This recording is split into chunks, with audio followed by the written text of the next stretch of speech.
આજે તો મારા ઘરેથી આદેશ થયો છે કે એક મોટું વૃક્ષ કાપીને લાવવાનું, પણ તે વૃક્ષ જ દેખાતું નથી ને, અને છે તો આવડા આવડા નાના નાના.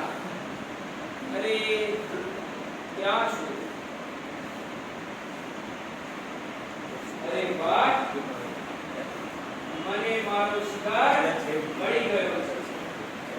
આ વૃક્ષ આજે હું જળ પૂરથી ઉડાડી મારીશ અને ખૂબ બધા લાકડા ભેગા કરી અને બજારમાં વેચી અને મારું ગુજરાન ચલાવીશ. મારા પરિવારને પિક્ચર જોવા લઈ જઈશ.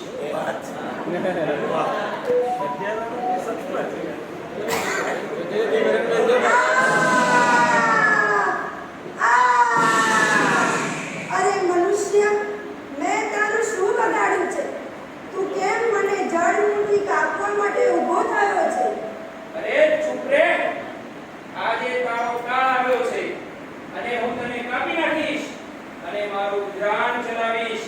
એટલે રાડો ના કર અને મને કાપવા દે, કામ કરવા દે મારું. થોભી જા મૂર્ખ માનવ, થોભી જા. તું જે આ મને કાપીને તારા પરિવારને ફરવા લઈ જવાની વાત કરે છે, જો હું જ નહીં હોઉં તો તારો પરિવાર પ્રકૃતિનો આનંદ કેવી રીતે માણશે? તારું પોતાના પરિવારના ભરણ પોષણ માટે તું આખી પૃથ્વીનો શા માટે વિનાશ ન કરવા બેઠો છે? બંધ થઈ જા, તારા જેવા તો કેટલાય કાપી નાખ્યા, કશું જ નથી થયું અને તને એકને કાપીશ તો શું ફેર પડવાનો છે? અરે મનુષ્ય, તું સમજતો કેમ નથી? તને મારા જેવા કેટલાયને કાપતા થોડો જ સમય થશે, પણ મારા જેવા કેટલાયને ઊભા કરતા વર્ષોના વર્ષો વીતી જશે.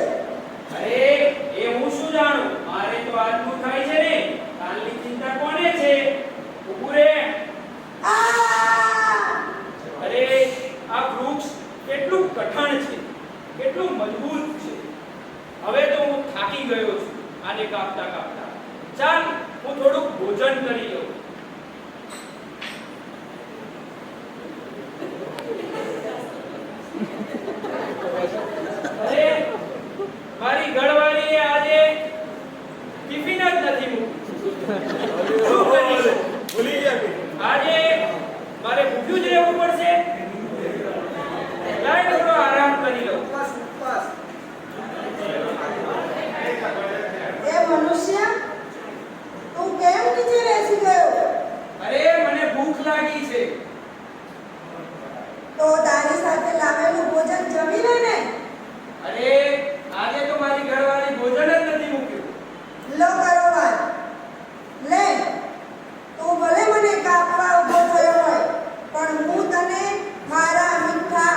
તમે વૃક્ષ તમે એને નીચે ઉતારો, હું એનું પૂજન કરીશ.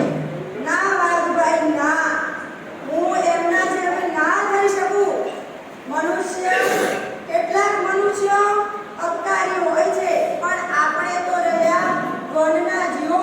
આપણે હંમેશા મનુષ્યો પર ઉપકાર કર્યો છે. આપણે આપણો આ ગુણ ના ભૂલવો જોઈએ. હું તમને વિનંતી કરું છું કે આજે એમનો જીવ બક્ષી દો. તમે અહીંયાથી જતા રહો. એ મારા શરણે આવેલો છે, એટલે હું એને તમારા આધીન નહીં થવા દઉં. મેં તો તમને કાપતો હતો, તમારો જીવ લેતો હતો. એ મારો શિકાર છે. હવે એ તમારો શિકાર કરતો હતો, હવે મારે એનો શિકાર કરવાનો છે. તમને શિકાર માટે ઘણા બધા મળી રહેશે પ્રાણીઓ અહીંયા, પરંતુ જો તમે એને ખાઈ જશો તો એના પરિવારનું શું થશે? મનુષ્ય સ્વાર્થી હશે, તમને એનો ખ્યાલ નથી. એ તમે એને છોડી મૂકશો તો તમને કાપી નાખશે. તમે એને છોડશો નહીં અને મને આપી દો. મારે એનું ભજન કરવું છે. જો મનુષ્ય તું સાંભળે છે? તમને વિનંતી કરું છું વાઘભાઈ, તમે અહીંયાથી જતા રહો અને બીજા કોઈ નાના પ્રાણીનો શિકાર કરીને સંતોષ માણી લો. મનુષ્ય તમને છોડશે નહીં અને મનુષ્યની જાતે તમે ઓળખતા નથી. એ તમને કાપી અને પૃથ્વી ઉપર પસી દેવાની છે.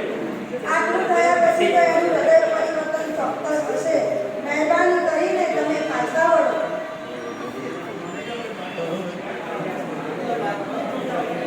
તમારી વાત માનીને હું જાઉં છું. તમે મેં કહેલું ખાસ યાદ રાખજો કે જો આ વૃક્ષને મનુષ્ય ના કાપે તો એના જેવો દુનિયામાં કોઈ અલગ વ્યક્તિ નહીં હોઈ શકે. આભાર તમારો વાઘભાઈ, ખૂબ ખૂબ આભાર. નીચે આવી જા ભાઈ, નીચે આવી જા.